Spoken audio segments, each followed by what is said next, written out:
You always hear people deep into cocktail culture really overusing words and phrases like terroir, mise en place, mixology. You keep using these words. I don't think they mean what you think they mean. Inconceivable! Released in 1987, The Princess Bride stands, in my opinion, as one of the greatest films ever made. And if you're capable of counting to 10 and mentally sound enough to legally provide consent on a paintball waiver, then you too should share in that opinion. As you wish. The framing of the movie as a fairy tale being read by a grandfather to a sick grandson just allows all kinds of more absurdist humour to land just that bit more effectively. It's not that bad. As well as pace the movie in a really unique way, and the movie is perfectly paced. Every setup is paid off to the heights of satisfaction. You have 6 fingers on your right hand.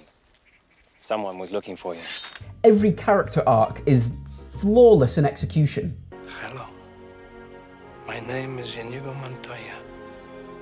You killed my father. Prepare to die. The sets make it look like the movie just jumped out of a storybook, and the dialogue is some of the best ever put to screen. You seem a decent fellow. I hate to kill you. You seem a decent fellow. I hate to die.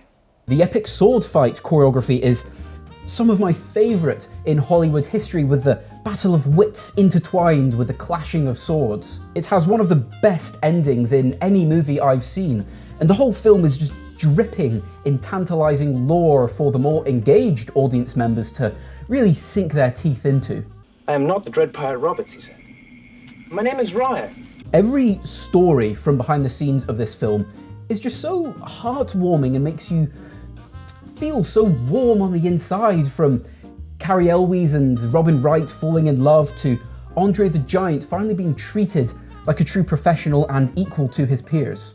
I love this movie, and this video is my tribute to it. The main driver of the plot in The Princess Bride, the political scheming of Prince Humperdinck, revolves around starting a war between two fictional countries or realms, rivals Florin and Guilder. But I've got my country's 500th anniversary to plan, my wedding to arrange, my wife to murder, and Guilder to frame for it. I'm swamped. In the book the film is based on, Florin is described as being located somewhere between Germany and Sweden, which really, if we're going off of modern day borders, could really only make Florin equivalent to the Kingdom of Denmark. However, geography aside, the most likely historical analogue for the Kingdom of Florin is in fact the Republic of Florence, which is now part of modern day Italy. The reason for this being is due to the existence of the florin, a gold coin minted in the Republic of Florence in the late medieval and Renaissance periods, which is roughly the same time period as when The Princess Bride is set. The florin was an incredibly important currency in Europe for roughly 300 years, as it was one of the first widely accepted international trade coins in Europe. So, as you may have surmised, the premise of this video is to make 2 cocktails for The Princess Bride based upon the nearest real-world analogues of the 2 kingdoms, Florin and Guilder.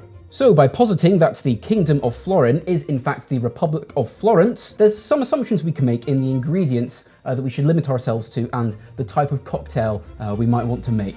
And I think a really great way to go with this would be to make a variation on a Negroni. This cocktail is going to be called the Six-Fingered Man, named for Count Rugen of Florin, much in the same way that the real-life Negroni is supposedly named for an Italian count, Count Camillo Negroni, although this is probably not true. Now, all good Negronis start with Campari. We are not going to go that way today, because we are instead going to be using some Italicus, which is a phenomenal bergamot liqueur, which is a type of bitter citrus, and is made with ingredients from Sicily. This is thematically important because it allows me to get an ingredient in here that honours the smartest man on the planet and hitman for Prince Humperdinck, Vizzini. Absolutely, totally, and in all other ways inconceivable. And those living in the Republic of Florence would likely be able to get all manner of imported goods from Sicily, therefore so too should people living in the Kingdom of Florin. 1 ounce of Italicus. And instead of a sweet vermouth, what we are instead going to use is some of this, a Vinsanto del Chianti. Vinsanto is a dessert wine that is native to the Tuscany region of Italy, which is home to the city of Florence. This stuff is absolutely phenomenal. Sweet dessert wine, you would drink it in the same way you would maybe a port, but it's a little bit lighter and a perfect substitution for sweet vermouth in a Negroni variation. We are going to use 1 ounce of a Vinsanto. And for the gin, I don't have any Italian gin, but what I do have is some of this James Gin Asian Parsnip. This stuff has some really great umami notes due to the presence of parsnip in the infusion bill. And also due to the presence of some Asian spices in here, which I wanted to use purely in reference to one of my favourite lines from Vizzini. You fell victim to one of the classic blunders. The most famous is never get involved in a land war in Asia. But the parsnip in this, I think, is really going to bring out some more savoury notes and prevent this drink from getting too sickly sweet or citrusy. 1 ounce of Asian parsnip, although you may use any type of London dry gin you so desire. And that's it for ingredients, so fill your stirring glass with ice. And then, as the name of the glass may suggest, give it a stir.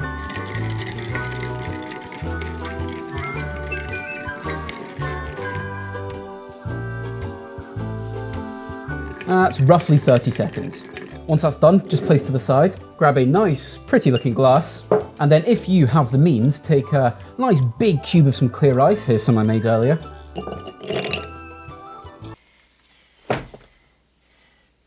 I've seen worse. Take your large block of clear ice that should now hopefully fit into your glass, and pour in the cocktail.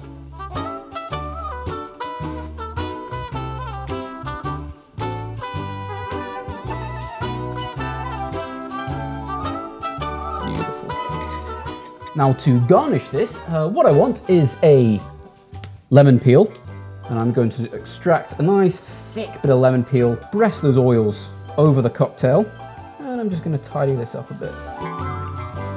And then as a garnish, I also wanted to try and get my hands on some Florentine lilies, or any lily really, to be honest. I was unable to do that. The reason for that being is that the Florentine lily is the symbol, the flower of the Florentine Republic, and appeared on their banners, flags and the like. However, not being able to get any lilies, I'm instead just going to use some heather from my back garden. And there we have a cocktail I'm calling the Six-Fingered Man. So here we are, the Six-Fingered Man, using ingredients commonly found in the Kingdom of Florin. Probably. Cheers. Lemon on the nose. Love that bergamot as well, actually. Ooh, that's good. Ooh, that is lovely.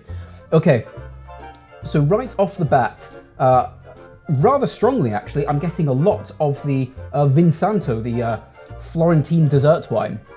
And I'm really happy that this is coming through as strongly as it is. It's giving so much body and a lot of sweetness, almost savoury sweetness to the flavour profile. And then that's giving way to not only the more citrusy notes of the Vinsanto, but also the bergamot in the Italicus. That is so full-bodied, it's sweet, not overly sweet. A lot of those citrus notes really come through, thanks in no part to the help of the lemon peel. That is light, it is unctuous, it is floral, very floral in fact. The Asian parsnip gin is bringing a lot of umami flavours there that are really helping a lot of notes of the Vinsanto, and the sweeter notes in the Italicus really pull through.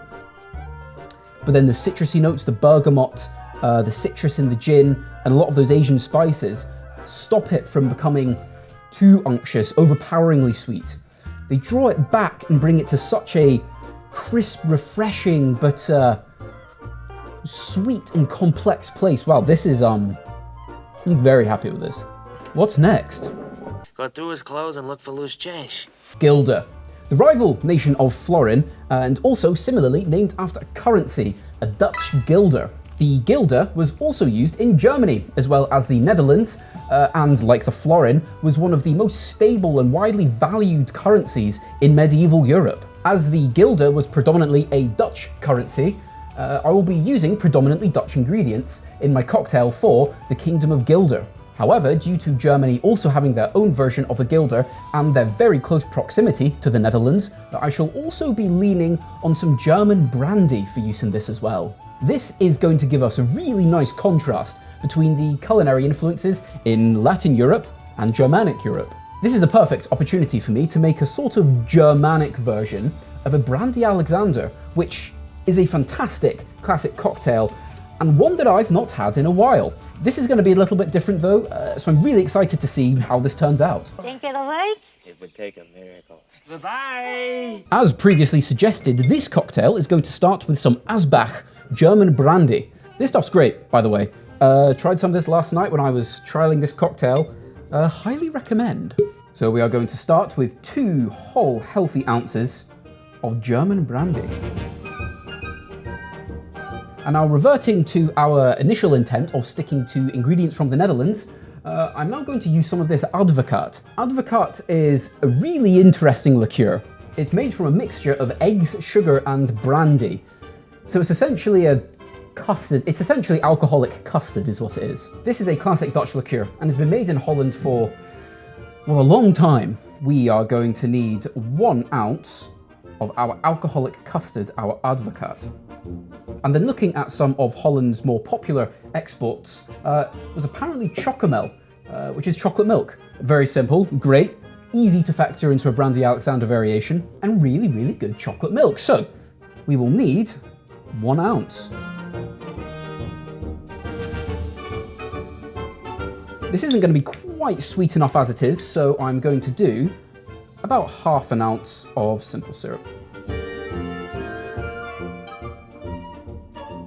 I'm going to use this glass because it looks suitably regal and old. I put some ice in my shaker, so let's shake.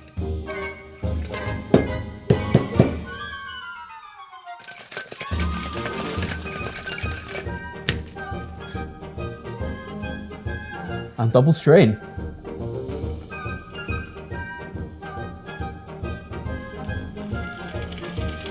I'm then going to take some chocolate that I kept in the freezer.